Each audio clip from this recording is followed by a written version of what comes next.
नमस्कार, morning podcast में आप सभी का स्वागत है। आप जनता मंच देख रहे हैं, मैं हूं आपके साथ अनुराग भारद्वाज। देखिए, कल बिहार में उपचुनाव के जो 4 जगहों पे परिणाम आए हैं, नतीजे आए हैं, सबको भौचक्का कर दिया गया है इस परिणाम के माध्यम से।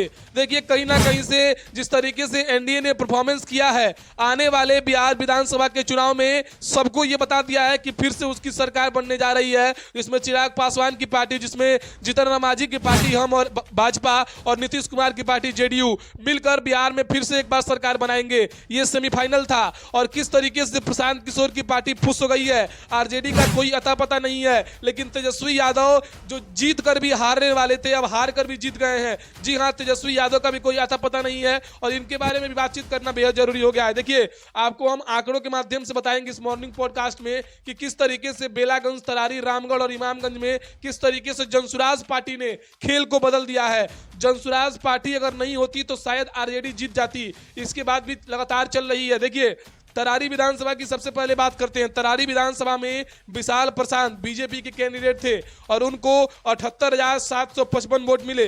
वहीं किरण सिंह वहां से जनसुराज की उम्मीदवार थी, उनको जनसुराज से 5622 टोटल वोट मिले हैं। रामगढ़ की बात करते हैं, अशोक सिंह बीजेपी 62,257 और सुशील कुशवाहा जनसुराज 6513।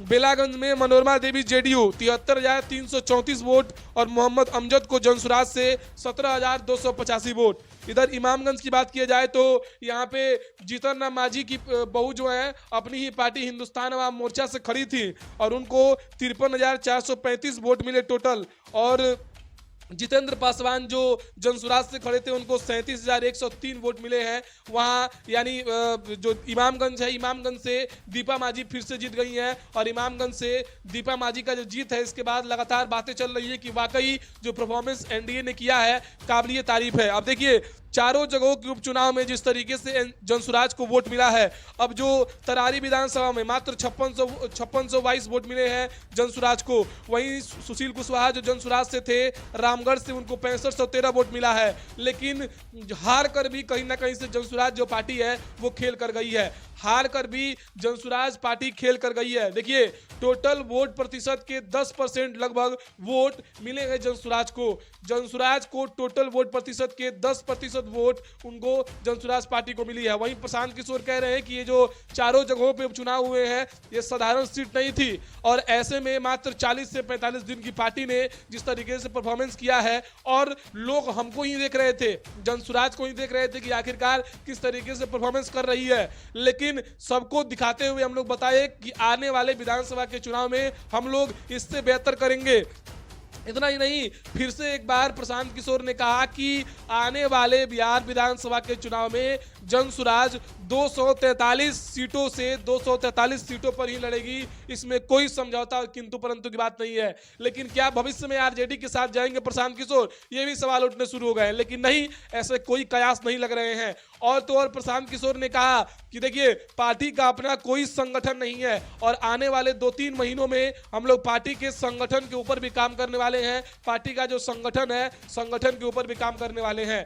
इधर प्रशांत किशोर ने ये सब बातें कही। उधर नीतीश कुमार के आवास में सम्राट चौधरी और जितने भी एनडीए के बड़े नेता हैं, सब मिलकर बधाई देने लगे और वहां पे खुशी का माहौल कि चारों जगहों पे सेमीफाइनल में एनडीए ने अच्छा परफॉर्मेंस किया है। देखिए, इस 4 जगहों के उपचुनाव से ये स्पष्ट हो गया है कि अगर एनडीए एक साथ रहती है तो कहीं से भी कोई किंतु परंतु नहीं है कि आने वाले समय में फिर से बिहार में विधानसभा के चुनाव में अच्छा परफॉर्मेंस करेगी और फिर से मिलकर साझा सरकार चलाएगी। इसमें कोई दो राय की बात नहीं है। अभी भी लोग एनडीए को ऊपर भरोसा कर रहे हैं, जिसमें नीतीश कुमार की पार्टी भी है, जिसमें हिंदुस्तान अवाम मोर्चा भी है, जिसमें चिराग पासवान की पार्टी भी है और जिसमें भारतीय जनता पार्टी भी है।